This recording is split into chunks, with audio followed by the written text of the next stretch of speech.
What's up, everybody? Michael Gardiner here, and in today's video, we're going to talk about why no one responds to your cold emails.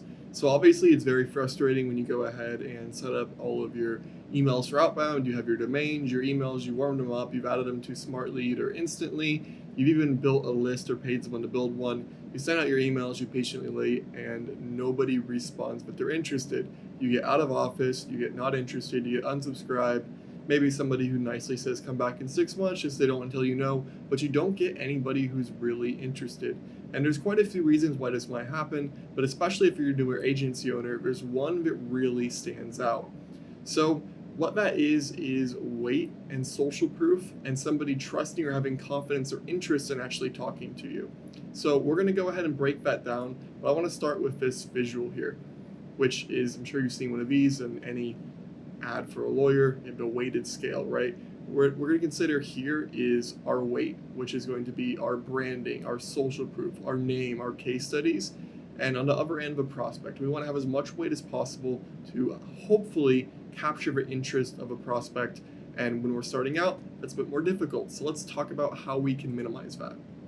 So let's compare it to cold emails. First, we have the new guy. And by the way, there is nothing wrong with being new. I was new myself. Being new is great. It's awesome you're doing this. It's just going to be harder at the beginning, so we need to do some things to combat it. So the new guy, let's say that he's sending a cold email and he says, I help course creators get more sales, and his call to action is book a call here, right? Pretty typical email. Obviously, we have a few sentences. We're not showing the whole email here, but let's consider this. He has a ClickFunnels website. He has middle school graphic design website. It's not very good. It looks pretty bad. He probably used a template or tried to do it himself, but it just doesn't look professional. There's no case studies, or there's case studies of NDAs, probably from his Fiverr media buyer. A little bit of a joke there, but no real case studies. There's no third-party reviews. So there's no, when you Google him, there's nothing from Clutch or Trustpilot or anything else. There's no reason this person stands out.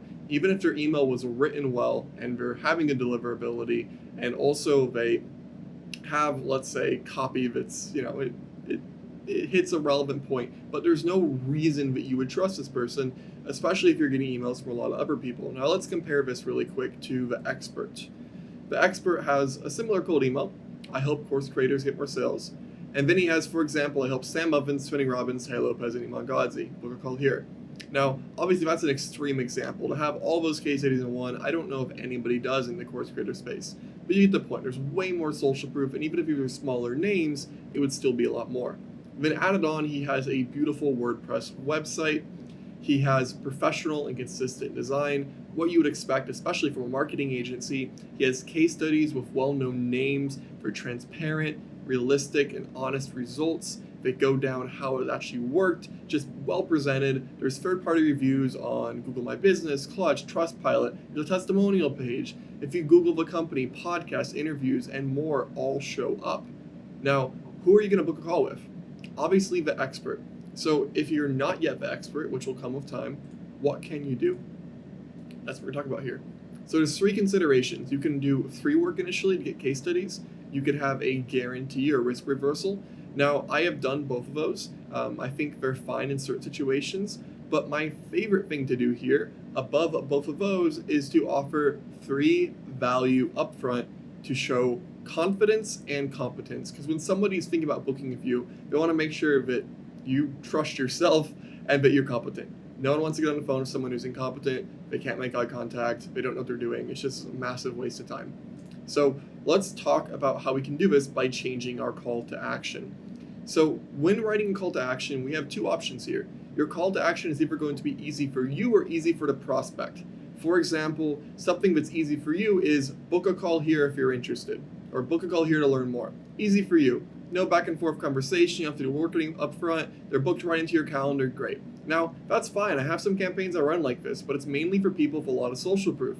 Now, if you don't have that social proof, asking someone to do that is crazy. So when you're starting out, it should be really easy for the prospect. And even if you're established and you want to get more prospects in your pipeline, it should be really easy. So let's look at some examples.